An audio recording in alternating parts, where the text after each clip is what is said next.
The salt-crusted mud grabbed Kim Hart's ute like a steel trap. The rear wheels spun uselessly as white spray fanned out behind him.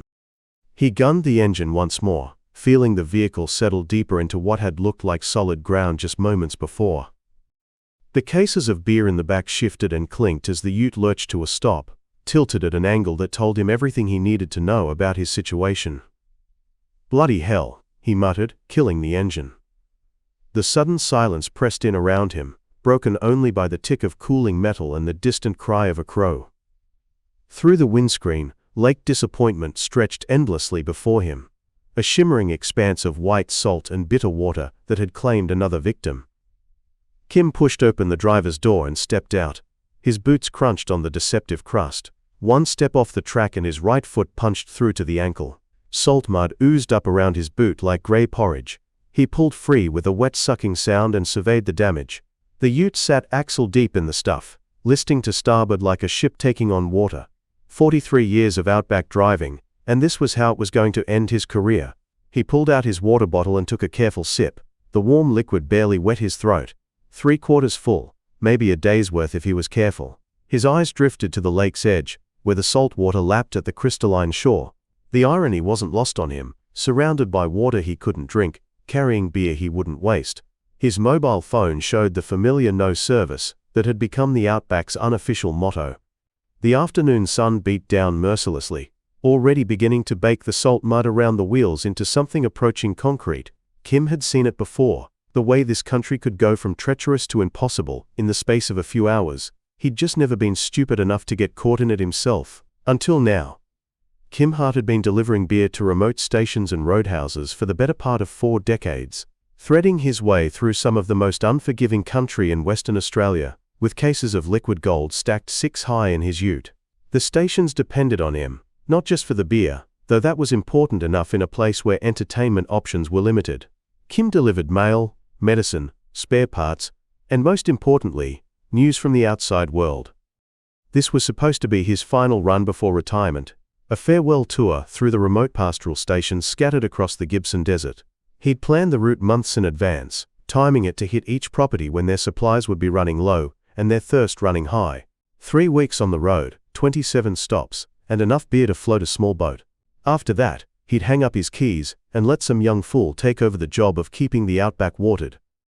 The cases behind him represented more than cargo. They were connections to civilization, promises kept, celebrations waiting to happen. Carnarvon Pale, Swan Draft, and enough Victoria Bitter to satisfy even the most dedicated drinker. Some stations hadn't seen a beer delivery in 6 weeks. They'd be counting on him, watching the horizon for the familiar dust cloud that meant their supplies had arrived. Kim's late wife Sarah used to joke that he was more reliable than the mail service, and considerably more popular. She'd been gone 3 years now, cancer taking her as quietly and efficiently as it had taken his father and grandfather before her.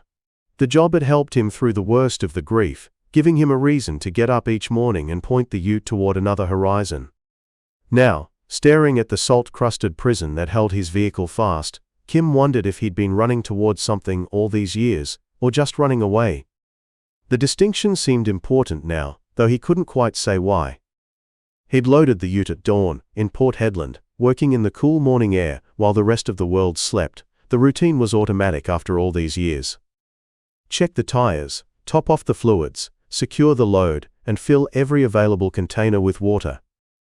The Outback didn't forgive mistakes, and Kim hadn't survived 4 decades on the job by taking chances, except today he had. The weather reports had been talking about a low-pressure system moving in from the coast, bringing with it the kind of humidity that made the salt flats around Lake Disappointment treacherous. Kim had heard the warnings, filed them away in the back of his mind along with 1,000 other pieces of information that might or might not prove relevant. He'd driven these roads in worse conditions, navigating by instinct and experience through dust storms that reduced visibility to mere meters. Washouts that could swallow a vehicle whole. The track around Lake Disappointment had been calling his name, promising to shave 2 hours off his journey to Billabong Station. It wasn't an official road, just a series of wheel ruts carved by generations of pastoralists and prospectors, men who'd learned to read the country's moods. Kim had used it before, back when his knees didn't ache, and his eyes were sharp enough to spot trouble before it spotted him. But that had been years ago, before age had begun to blur the edges of his confidence. The roadworks on the main highway had made the decision for him.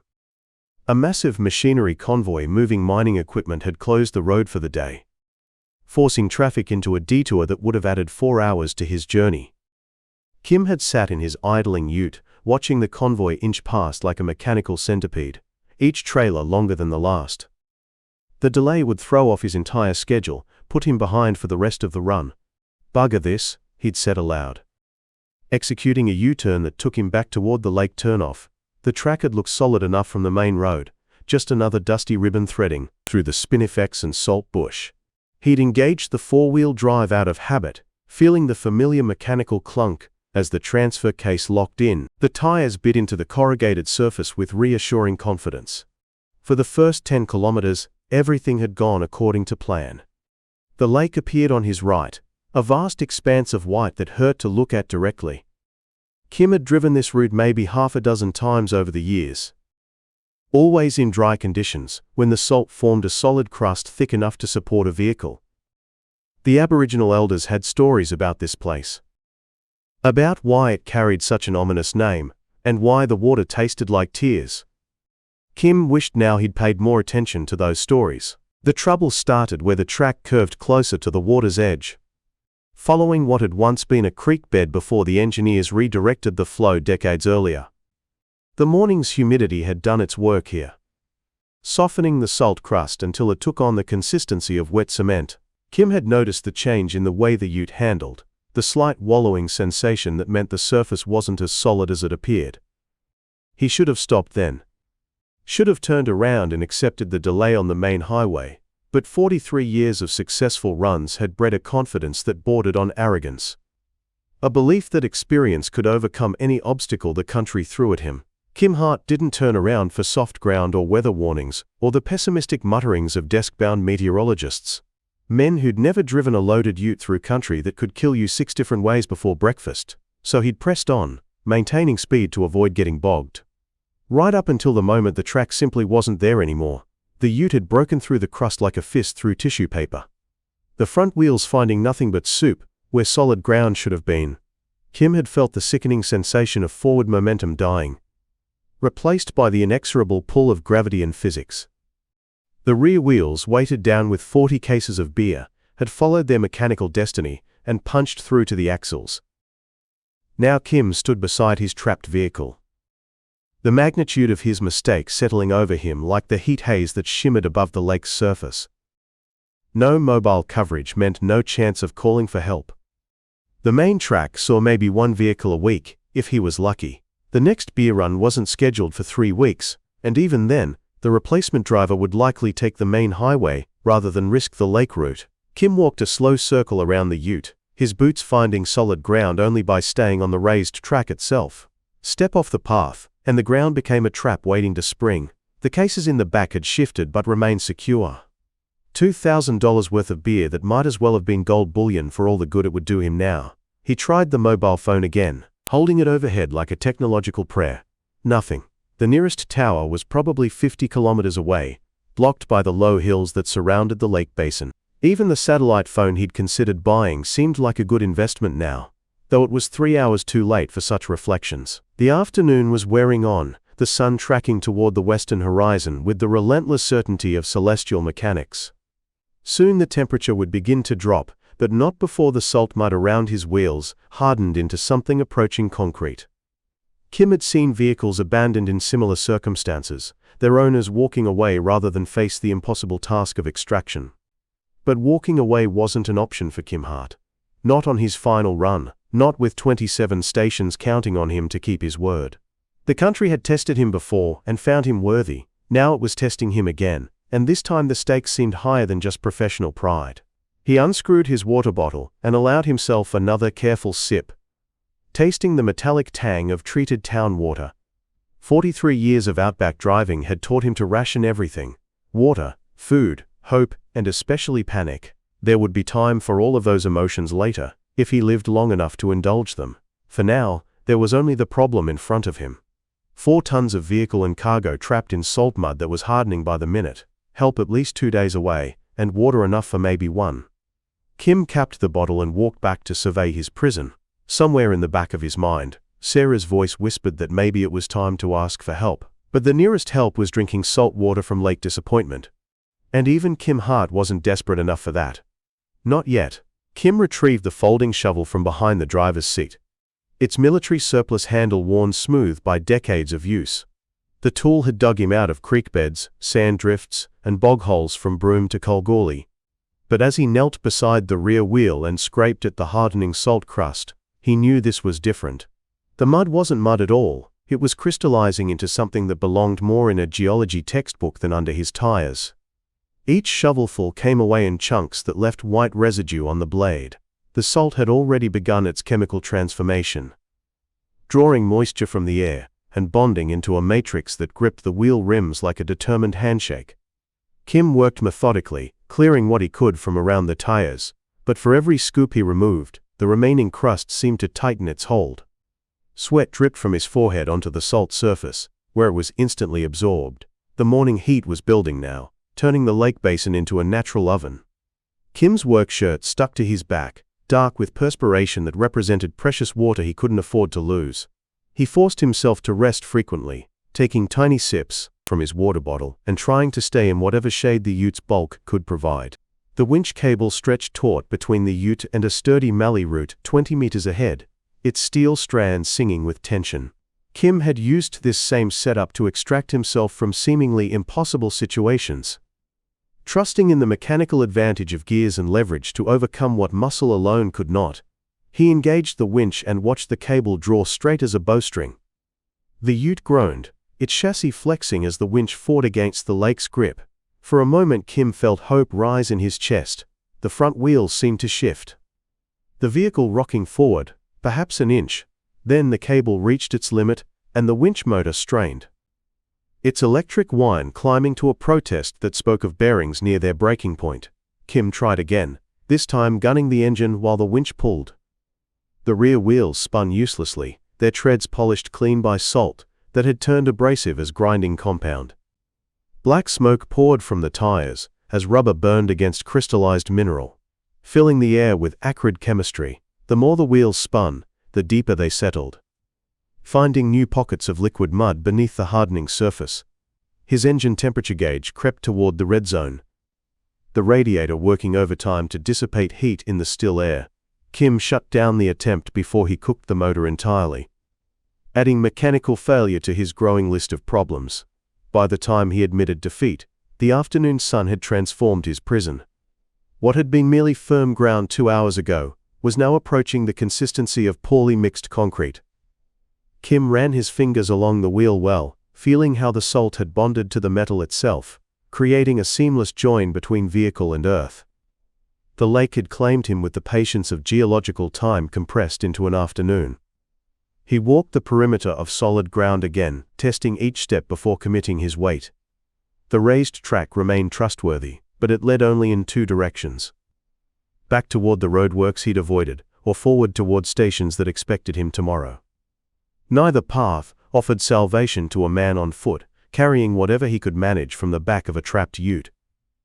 The cases of beer mocked him with their promise of liquid relief. Kim knew the mathematics of alcohol and dehydration well enough to understand that beer was merely a slower form of suicide than salt water. The alcohol would accelerate his body's water loss, hastening the very crisis he was trying to postpone. Still, he found himself calculating 24 bottles of liquid versus perhaps 12 hours of life remaining in his current water supply. As the sun touched the horizon, Kim made camp beside his trapped vehicle with the efficiency of long practice. Swag rolled out on the flat tray, camp chair positioned to catch whatever breeze might stir across the lake surface. Torch and Tacta siding, spare batteries within easy reach. The routine brought comfort, even as his situation refused to improve. His water bottle was 2/3 empty now. Kim held it up to the dying light and watched the liquid slosh against the sides, measuring his remaining life in milliliters. The bottle held perhaps 800 milliliters when full, meaning he'd consumed maybe 300 milliliters since becoming trapped. At his current rate of consumption, accounting for the cooling night ahead and the brutal morning to follow, he had perhaps 18 hours before the mathematics became academic. The lake stretched before him, its surface mirror-smooth and deceptively inviting. Kim walked to the water's edge and knelt, cupping a handful of the crystal-clear liquid. It looked pure, as distilled water, betraying nothing of the mineral content that would kill him as surely as any poison. He let it run through his fingers and wiped his hand on his jeans, already feeling how the salt residue made his skin tight and uncomfortable. Somewhere beyond the hills, a truck changed gears on the main highway, its diesel engine note carrying across the evening air like a distant promise. Kim calculated the distance and trajectory, probably the road train he'd seen hours earlier, making good time on sealed road toward destinations Kim might never see again. The sound faded into silence, leaving only the whisper of wind across salt and the settling tick of cooling metal from his trapped ute. Kim ate sparingly from his esky. A sandwich and an apple, chased with careful sips of water that tasted increasingly precious. Each swallow was measured against the hours ahead. A currency he could spend, but never earn back. The mathematics of survival had always been brutal, but they'd never been quite so personal. Night fell with the desert's characteristic suddenness, transforming the landscape from harsh clarity to mysterious shadow. Kim lay in his swag and watched stars emerge in numbers that city dwellers never imagined possible. The same constellations had guided him across this country for 4 decades. Reliable as magnetic compass bearings. Now they seemed indifferent to his circumstances, beautiful and remote as always. Sleep came in fragments, interrupted by thirst, and the growing awareness that morning would bring decisions he wasn't prepared to make. Kim woke repeatedly, his mouth dry, and his tongue starting to feel thick and awkward. Each time he checked his watch, calculating hours remaining against water supply remaining. The arithmetic grew more desperate with each awakening. He woke finally, to pre-dawn light, and the discovery that his water bottle was somehow lighter than he remembered. A careful measurement confirmed his fears. He'd consumed nearly half his remaining supply during the restless night, his sleeping body demanding hydration even as his conscious mind tried to ration it. The morning sun struck the lake's surface and transformed it into a sheet of molten copper, beautiful and merciless. Kim's throat felt lined with dust despite the water he'd consumed. His lips were already beginning to crack in the dry air. He walked again to the edge of the lake and stared at water that might as well have been poison for all the good it could do him. But poison was relative, wasn't it? Kim had spent enough time in Aboriginal communities to know that traditional knowledge often involved consuming small amounts of harmful substances. Building tolerance, managing risk, buying time. The elders spoke of eating certain plants that would kill a white man, but in tiny doses could sustain life when nothing else was available. Kim cupped another handful of lake water and brought it close to his face. It smelled of nothing, no sulfur, no organic decay, just the clean scent of mineral water. He touched it to his lips and immediately tasted the salt content. Bitter and chemical on his tongue, everything in his body recoiled from the flavor. 40 years of desert experience screaming warnings about the folly of drinking salt water, but 40 years of experience had also taught him that absolute rules were luxuries for people who didn't face absolute circumstances. Kim allowed a few drops to cross his lips, feeling how the salt made his mouth pucker and his tongue recoil. The taste was bitter beyond description, like licking the hull of an old ship. He spat and rinsed with precious fresh water from his bottle, watching his supply drop another few milliliters. The bottle was nearly half empty now, representing perhaps 6 hours of life in the growing heat. Kim held it up to the light again and made his decision. Better to die trying than die waiting. Kim took his first deliberate sip of lake water at 8 in the morning, timing it against his wristwatch like medicine. The salt content hit his system immediately, his body recognizing the chemical assault and responding with nausea that doubled him over beside the ute. He forced himself to keep the liquid down, counting minutes on his watch until the worst of the reaction passed. The taste lingered in his mouth like a chemical burn, coating his tongue and the inside of his cheeks with bitterness that seemed to penetrate right through to his sinuses. Kim's stomach cramped, his digestive system rejecting the mineral-laden water even as his cells cried out for any form of hydration. The fresh water that followed tasted like salvation, sweet and clean against the mineral assault on his tongue. Kim used it sparingly, just enough to wash the worst of the salt taste away and give his kidneys something to work with. He was buying time now, trading long-term damage for short-term survival. The mathematics were too complex for certainty. By 10 in the morning, Kim attempted his second dose of lake water. This time his body was slightly more prepared for the assault. The nausea came in waves rather than one overwhelming surge. But the salt was already affecting his thinking, making him lightheaded and confused about simple tasks like reading his watch or calculating water ratios. He tried to fashion a signaling mirror from the ute rearview mirror, his fingers fumbling with the simple mechanics of removing it from its mounting. When he finally got it free, Kim flashed reflected sunlight toward the distant highway, hoping against probability that some passing motorist might notice and investigate. The effort left him dizzy and nauseated. But it was action, and action was hope. By noon, the salt water was becoming familiar, his body adapting to the chemical insult with the stubborn resilience that had carried him through 4 decades of outback driving. Kim had developed a routine now, small sips of lake water followed by smaller sips of fresh water, trying to maintain some balance between the two forms of liquid poison and liquid salvation.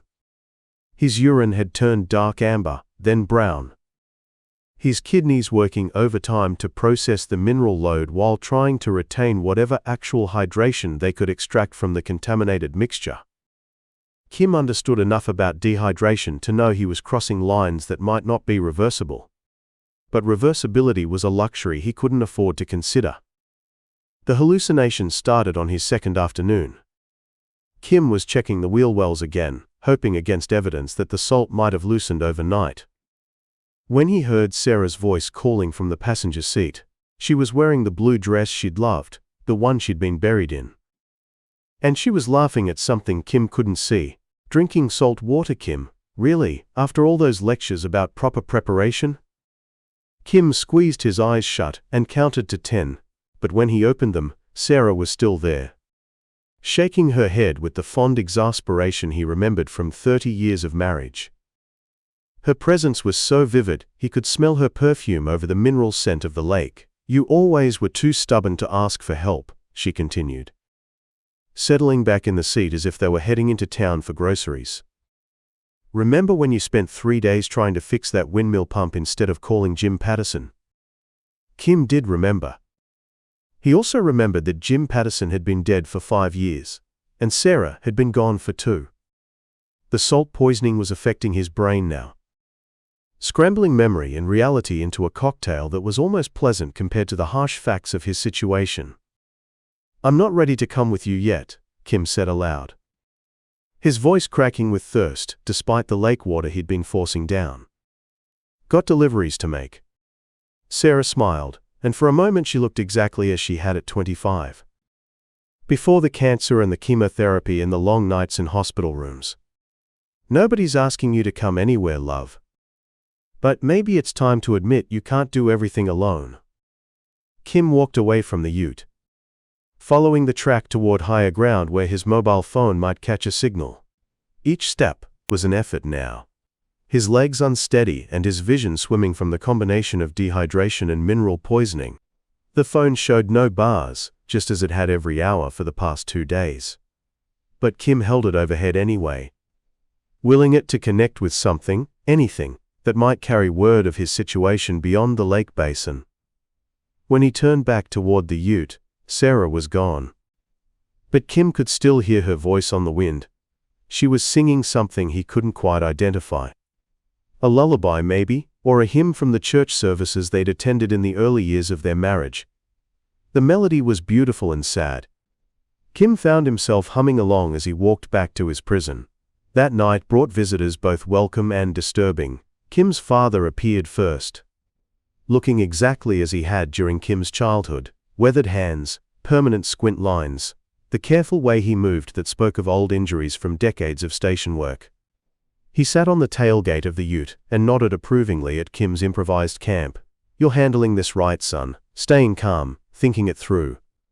Remember what I told you about panic?" Kim nodded, though he wasn't entirely sure he remembered correctly anymore. The salt water was playing havoc with his memory. mixing decades together like cards in a shuffled deck. Sometimes he was 8 years old, learning to drive in his father's old Ford. Sometimes he was 55, holding Sarah's hand in the hospital. Sometimes he was here and now, dying slowly beside a lake that had never held disappointment until this week. Panic kills faster than thirst, Kim said, repeating words he thought his father had spoken. Though they might have come from anyone, anywhere, any time in his long education in survival. That's right. And you're not dead yet, are you? Still got options, still got time. Just gotta be smart about both.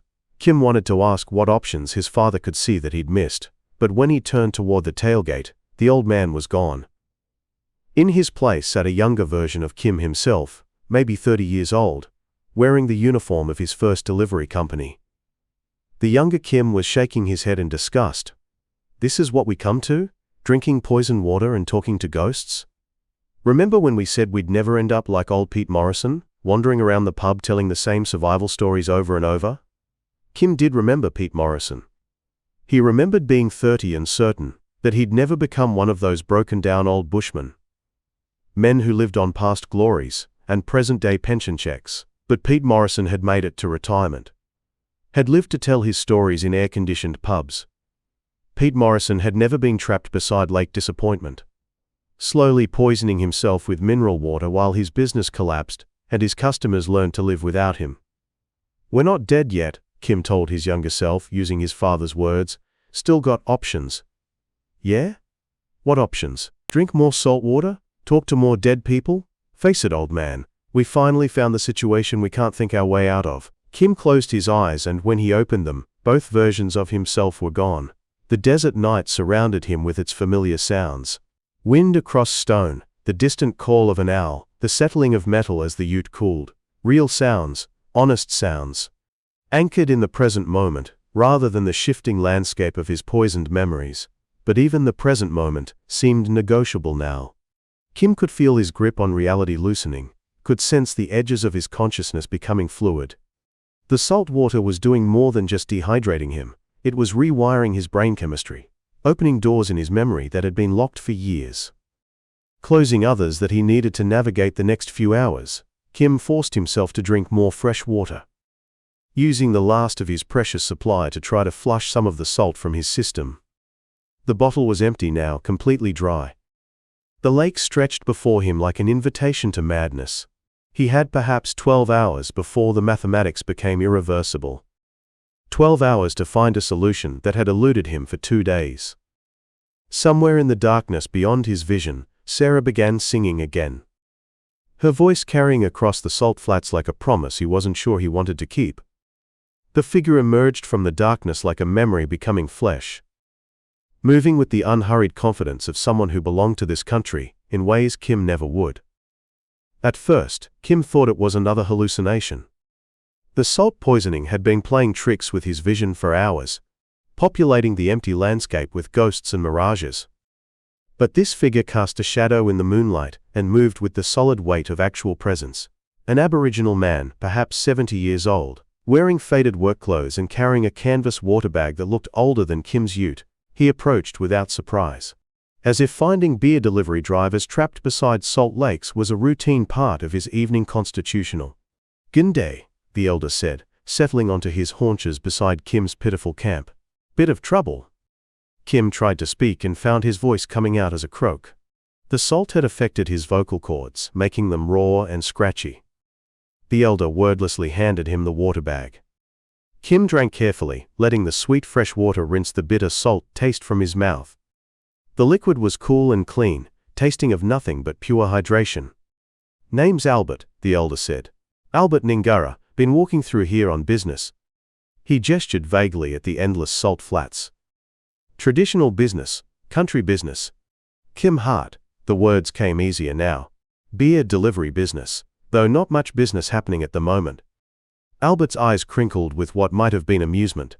He looked at the bogged ute, at the scattered evidence of Kim's failed extraction attempts, at Kim's salt-crusted clothes and sun-blistered face.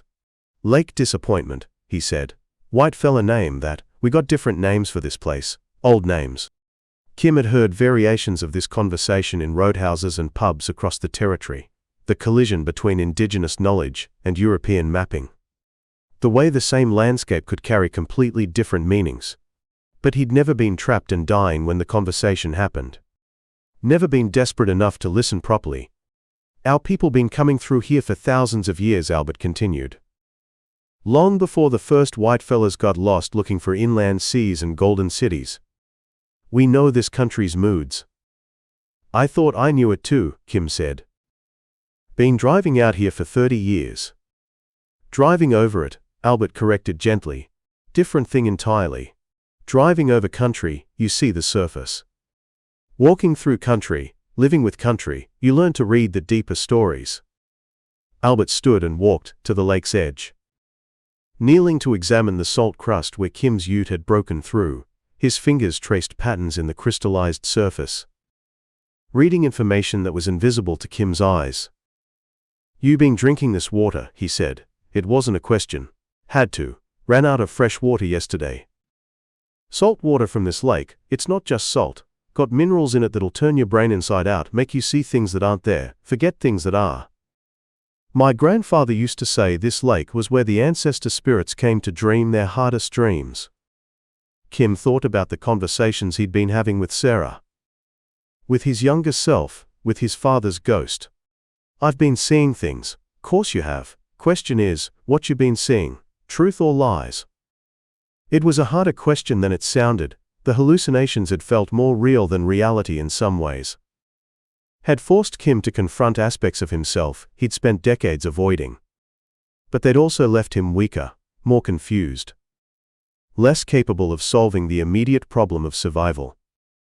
Both, I think, Albert nodded approvingly. That's wisdom talking. Most people want their truth pure. Their lies obvious. Desert country teaches different lessons. He gestured toward a low ridge perhaps half a mile from where they sat. See that rocky outcrop? Looks like a sleeping dingo if you use your imagination. Kim squinted through the darkness and could just make out the silhouette Albert described. A natural formation that did indeed resemble a resting animal. Water seeps from the base of those rocks. Not much, maybe enough to fill a couple of bottles if you're patient. Fresh water, clean water, old spring that runs year-round, fed by an underground stream that comes from better country further south. How do you know? Traditional knowledge. My grandfather showed me, his grandfather showed him. Water rights and water knowledge go back 50,000 years in this country. We never forgot where the good water hides, even when the government tried to make us forget everything else. Albert's voice carried the weight of generations when he spoke about water. Kim could hear the accumulated wisdom of countless dry seasons. Countless people who'd found ways to survive in country that killed those who didn't understand its rhythms. Kim stared at the ridge, calculating distances and energy reserves. Half a mile across salt flats in his current condition would be a significant undertaking. But not impossible. And fresh water, real fresh water, would give him the strength he needed to attempt another escape from the bog.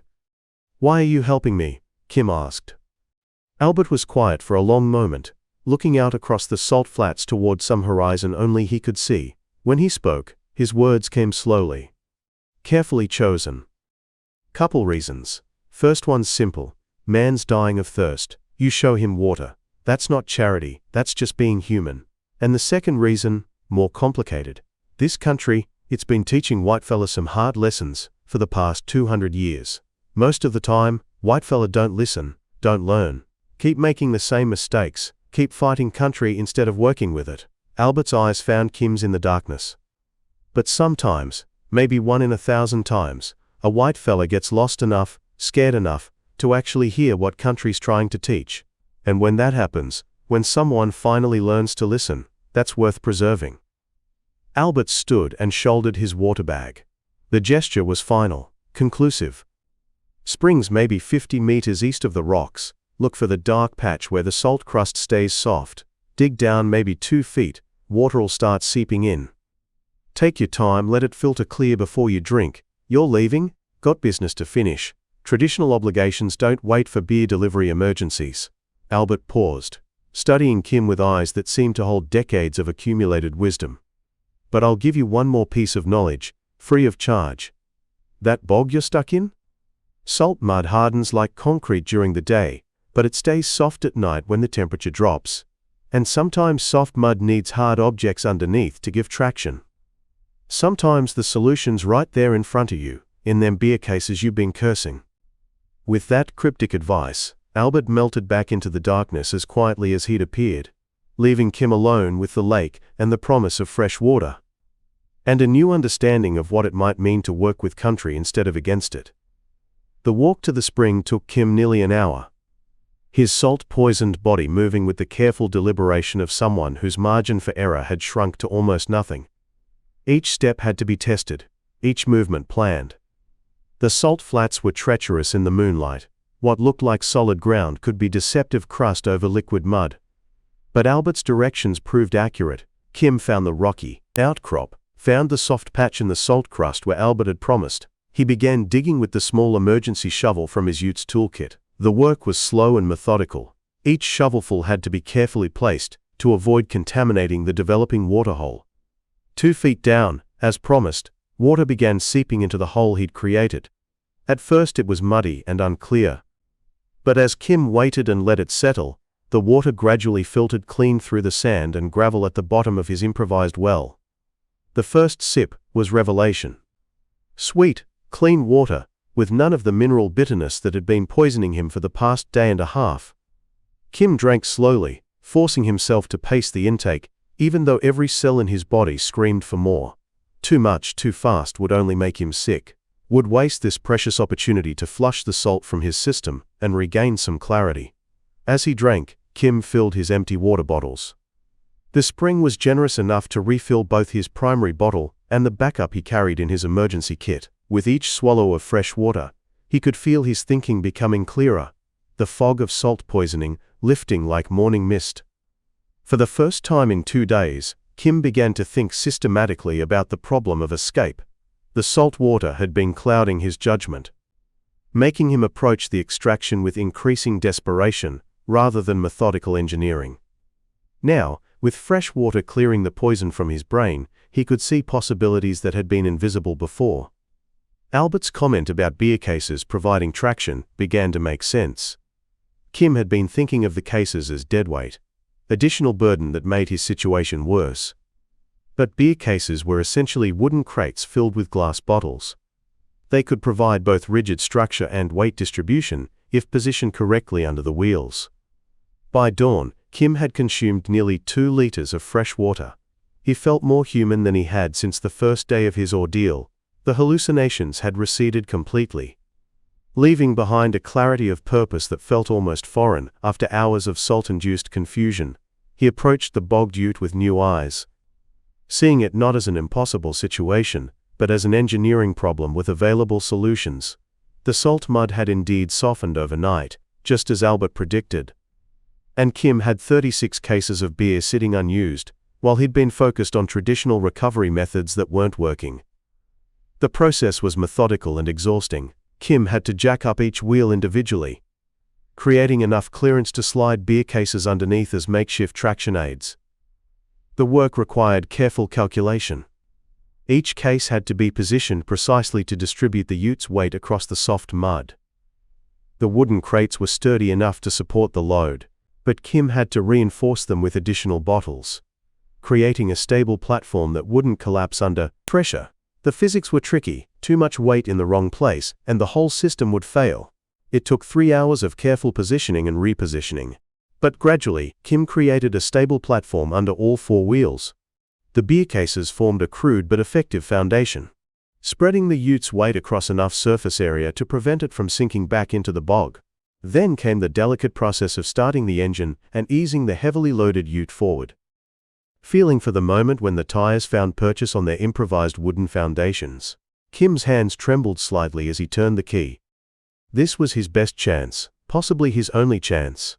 If the platform failed now, he might not have enough energy or materials for another attempt. The first attempt failed. The cases shifted under load, and the ute settled back into the bog. But Kim had learned patience from his night beside the spring. He repositioned the cases, added additional bottles as chocks to prevent sliding. Tried again. The second attempt succeeded. Kim felt the exact moment when physics shifted in his favor. When the combination of beer cases and soft mud and careful throttle control created enough traction to move the ute forward, out of the hole that had trapped it for 3 days. He drove carefully across the salt flats, following his own tire tracks back to solid ground, not allowing himself to believe in success until all 4 wheels were safely on the graded road that led away from Lake Disappointment. Even then, Kim kept driving for another kilometer before he allowed himself to stop and acknowledge what had just happened. He was free, alive, and he owed his life to an Aboriginal elder who'd appeared out of nowhere with water and wisdom. The nearest roadhouse was 40 kilometers south. Kim made the drive with the careful attention of someone who had learned not to take survival for granted. His fuel gauge showed less than a quarter tank remaining. Another variable that could have turned his rescue into a different kind of disaster if he hadn't managed the escape efficiently. The Goldfields Roadhouse appeared through heat shimmer, like a mirage, but this time Kim knew it was real. Fuel pumps, air conditioning, cold drinks, and most importantly, a satellite phone connection that would let him contact his customers and explain why their beer deliveries were 3 days late. The roadhouse manager, a weathered woman named Janet, took one look at Kim's salt-crusted clothes and sun-blistered face. She immediately understood that she was looking at another Lake Disappointment survivor. "Jesus, mate, you look like you've been wrestling with the devil himself. How long were you out there?" 3 days. Got bogged at the lake trying to shortcut around some roadworks. Janet was already moving, filling a glass with ice water and reaching for the satellite phone. "Search and rescue's been looking for you since yesterday. Some mob from Meekatharra reported you overdue. Figured you might have had trouble with all that weather we've been having." Kim drank the ice water slowly, letting the cold shock of it ground him in the reality of rescue. Someone had missed him, had cared enough to report him overdue and initiate a search. The isolation he'd been feeling wasn't as complete as he'd imagined. "I need to make some calls," Kim said. "Got customers waiting for deliveries." "Beer runs can wait, mate. You need a doctor, maybe a day or 2 to recover properly." But Kim was already thinking about the remaining deliveries on his schedule. About the remote station owners who depended on his runs for more than just alcohol. For connection, for proof that they hadn't been forgotten by the outside world. "I'll rest when the run's finished," Kim said. "Got 3 more stops to make, and I promised them beer before the weekend." Janet looked skeptical, but recognized the stubborn determination of someone who'd survived by refusing to give up. She helped Kim refuel the ute, restock his water supplies, confirm with search and rescue that he'd been found safe. The remaining deliveries took on ceremonial significance. Kim drove to each remote station with the careful attention of someone completing a pilgrimage rather than simple commercial transactions. The station owners greeted him with the easy camaraderie of people who understood that survival sometimes required extraordinary effort. And beer delivery in the Goldfields was always a minor triumph against distance and circumstance. His final stop was Windara Station, a cattle operation run by third-generation pastoralists who'd been on Kim's route for 15 years. The station owner, a laconic man named Trevor Walsh, helped Kim unload the beer cases. He seemed to sense that this delivery carried more weight than usual. "Heard you had some trouble at Lake Disappointment," Trevor said. "Bloody treacherous country out there when the weather turns." "Learned some things," Kim replied. "About the country, about myself, about what it means to actually listen, instead of just surviving." Trevor nodded with the understanding of someone who'd spent decades reading the subtle moods of difficult landscape. "Country's got lessons for anyone willing to learn. Most of us are too busy fighting it to hear what it's trying to teach." As Kim drove away from Windara Station, his final delivery complete, he carried with him a sense of completion that went beyond mere commercial obligation. He'd finished the run, had honored his commitments despite circumstances that would have justified failure. The drive back to Perth took him past Lake Disappointment one more time. Kim stopped at the same rest area where his ordeal had begun. The lake stretched away toward distant hills, its salt surface reflecting afternoon light like a mirror made of accumulated disappointment and hard-won wisdom. But Kim no longer saw it as a place of near death and desperation. Albert's traditional knowledge had transformed the lake into something else. A teacher, a testing ground, a place where the gap between survival and understanding could finally be bridged by someone willing to listen to lessons that ran deeper than European maps and place names. Kim raised his water bottle in a silent toast to Lake Disappointment, to Albert Ningara, to the country that had nearly killed him and then taught him how to live. Then he climbed back into his ute and drove toward Perth, carrying with him the knowledge that some journeys only end when you've learned what they were trying to teach you all along. 6 months later, Kim sat on the veranda of his cottage in Mundering, watching the sun set through the Jarrah trees and thinking about water. Not the desperate salt-poisoned thirst that had driven him to drink from Lake Disappointment, but the simple miracle of clean water flowing from a tap. The morning dew on his garden. The sound of rain on the iron roof during the winter storms that had finally broken the drought. The cottage had been Sarah's idea, purchased 5 years before her death, as their retirement escape from the heat and noise of Perth. Kim had barely spent a night there during his driving years, always heading back to the city after brief weekend visits. Too restless to appreciate the quiet rhythms of hill country life. Now he understood what she'd seen in the place. The eucalyptus-scented air, the kookaburras calling at dawn, the way afternoon light filtered through the canopy to paint everything gold. It all spoke to something Albert Ningara had helped him recognize during those desperate hours beside the Salt Lake. The country wasn't an obstacle to be conquered or endured, but a living presence that offered its own forms of sustenance if you knew how to listen. Kim's water came from a bore now, drawn from deep aquifers that had taken centuries to accumulate beneath the Darling Range. Every morning he checked the solar-powered pump that lifted it to his storage tanks, understanding the mechanics, but also sensing something deeper in the daily ritual. Water was never just water after Lake Disappointment. It was life itself, borrowed from country that held onto its gifts until you'd proven yourself worthy of receiving them. The lake had taught him the difference between mere survival and actual living. Though the lesson had nearly killed him in the teaching, for 37 years he'd been surviving.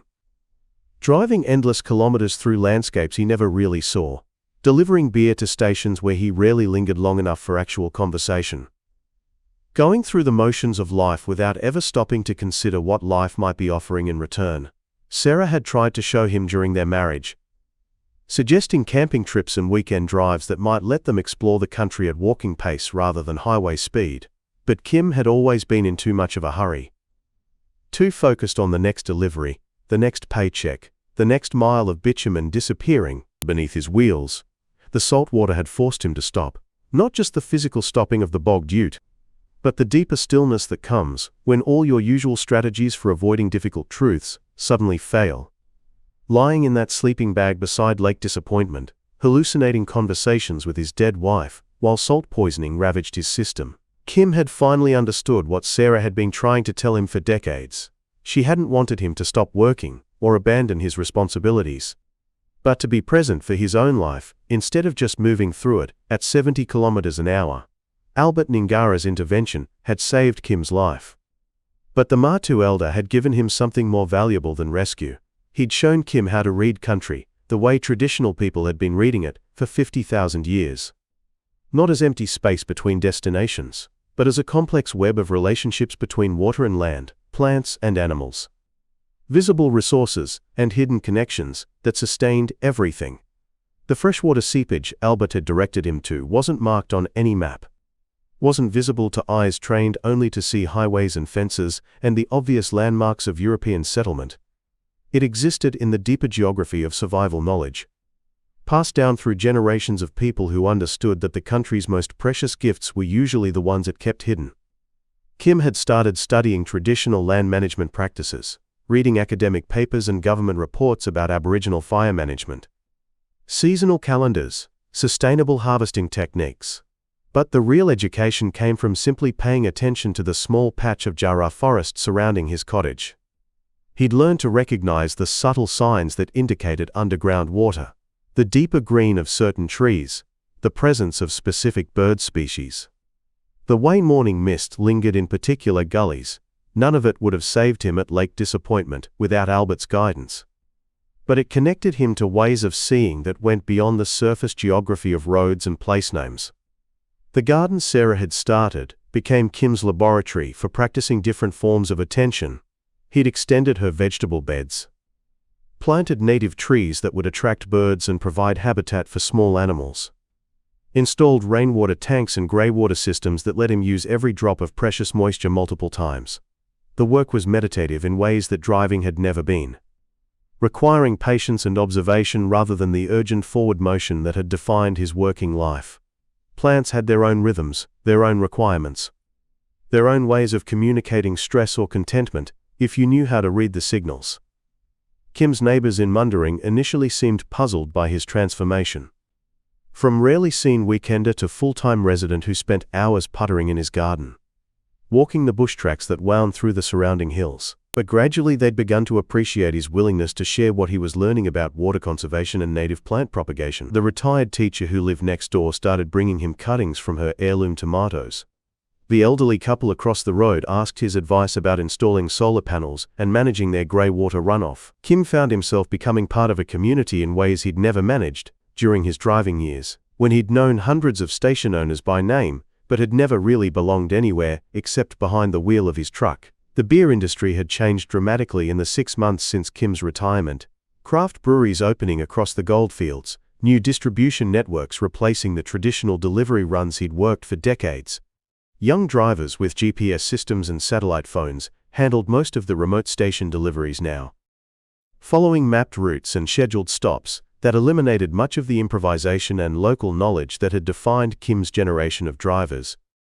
It was probably safer, certainly more efficient, but Kim wondered what would be lost when nobody remembered the old tracks and seasonal shortcuts, the ones that had connected remote communities for generations.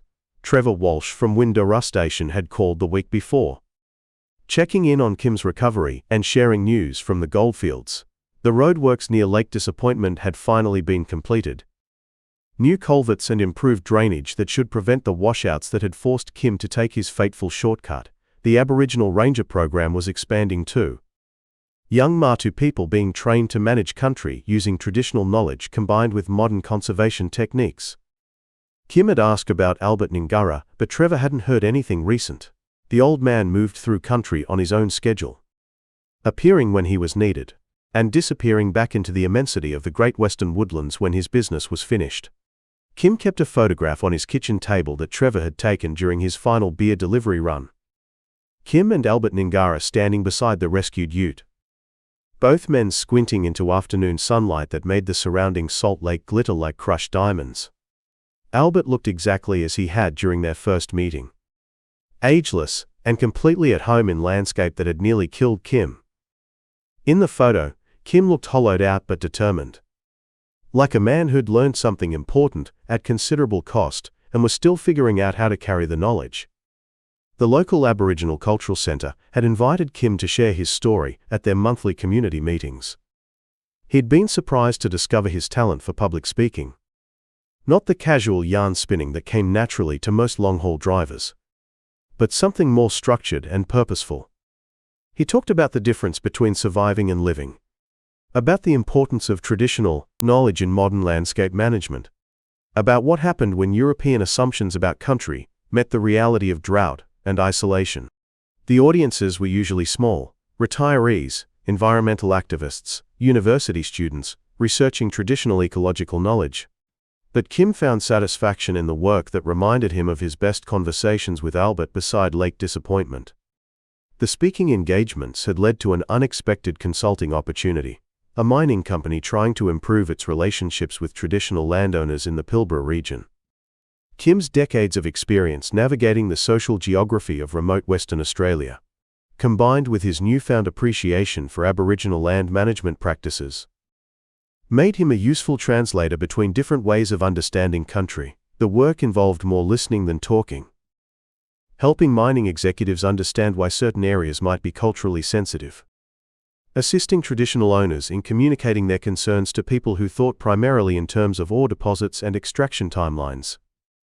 It was delicate work that required the same attention to subtle signals that Kim had learned in his garden and during his walks through the Jarrah forest. Reading the dynamics between mining company representatives and Aboriginal elders required skills similar to reading landscape. watching for signs of stress or accommodation. Understanding what wasn't being said directly, recognizing when patience was required, and when action might be possible. Kim's near-death experience at Lake Disappointment had taught him humility about his own knowledge, and respect for ways of understanding country that went deeper than European maps and mining surveys. The financial consulting fees meant Kim could afford to be selective about which projects he accepted, focusing on situations where genuine reconciliation seemed possible, rather than token consultation exercises designed primarily to satisfy regulatory requirements. He'd walked away from several lucrative contracts when it became clear that the mining companies were more interested in managing Aboriginal objections than actually incorporating traditional knowledge into their operations. Albert Ngara's gift of life-saving wisdom had come with responsibilities that Kim was still learning to honor. Evening light was fading through the jarrah trees as Kim finished his tea, prepared to check his garden's irrigation system before full darkness fell. The automatic timers and drip feed networks he'd installed were more sophisticated than anything Albert would have used.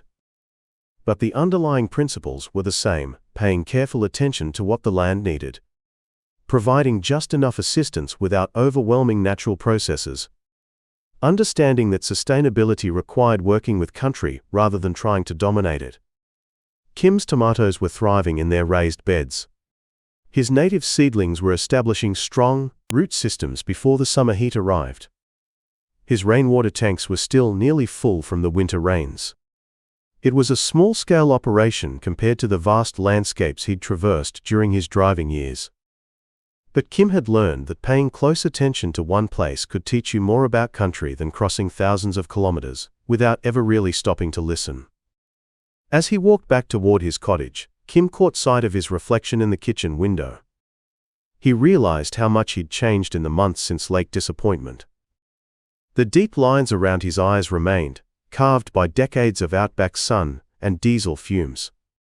But something in his expression had shifted. He looked less like a man enduring his circumstances, and more like someone who'd found his proper place in the world. Sarah would have recognized the change immediately. She'd been waiting 37 years for Kim to slow down long enough to discover what he'd been driving past all those years. The lake that had nearly killed him had taught him the difference between surviving and truly living, but the lesson was ongoing rather than complete. Every morning brought new opportunities to practice different forms of attention, new chances to choose presence over mere motion. Kim understood now that the real journey hadn't ended when Albert Ngara showed him the hidden freshwater spring. It had just begun. If you've ever found yourself lost in country that doesn't forgive mistakes, you know the silence that comes when all your usual solutions fail. Hit like and subscribe. I've got more Outback stories that might save your life.